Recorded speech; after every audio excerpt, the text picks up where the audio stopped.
Hello friends, welcome back to the my new video guys and my YouTube channel. Today friends, we are going to talk about guys screen timeout guys. How can we increase in our Samsung mobile?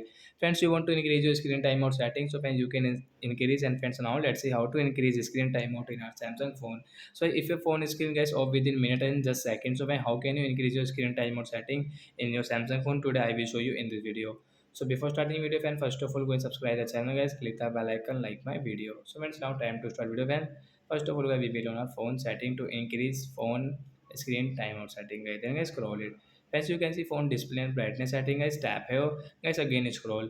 Friends, you can see screen timeout setting. Friends, tap here. Guys, you want to increase into guys 5 minutes and 10 minutes. You can increase from here. So if you click on guys this 5 minutes, so guys your screen will not off within 5 minutes. After 5 minutes, guys, your phone screen will off automatic. If you do not touch anywhere, guys, your phone screen will on until 5 minutes, guys.